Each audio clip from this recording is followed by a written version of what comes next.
Hi, my name is Eve Taylor, and today I will be talking about the sounds that happen in my life and why they are important.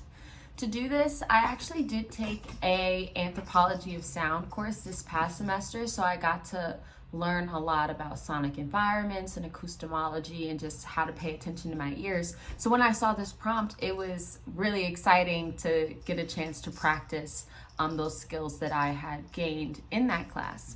So I decided to actually journal in 3 separate locations. This is something that we did during the class a couple of times, and I'll just read a couple of the journal entries that I had from 3 different spots. Over the past month, I have started to listen to my ears a lot, more than I have in my entire life, and I think it's really cool to kind of pay attention to how sound affects us.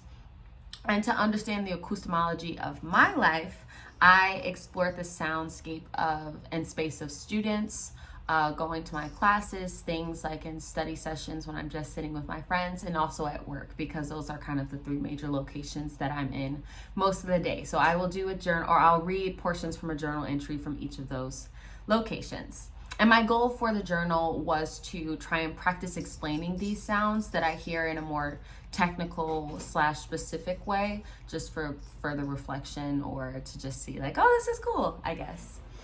So going forward, this was me in the Ross School of Business. While I sit in a small corner of the Ross Winter Garden, I struggle to decipher the sounds that I hear. Of course, there are people sitting at each table silently studying, and some are making noises with their friends. Constantly, the door keeps opening and closing as I try to match sounds with what I'm seeing. The door makes an almost cracking or popping sound, and then it closes slowly, and I barely hear the sound that it makes, even though I can see it.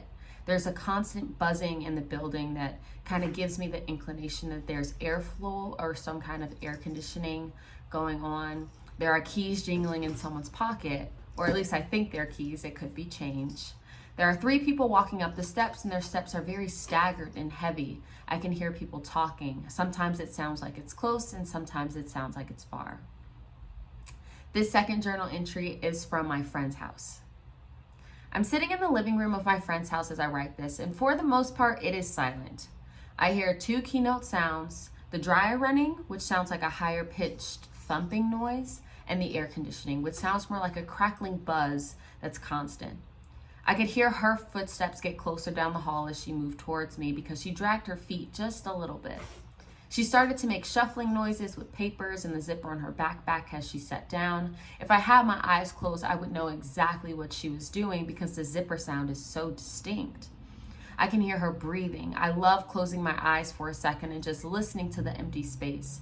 I'm usually just always listening to music or in a loud environment, so it's very nice and soothing to only hear keynote sounds and focus in on your thoughts.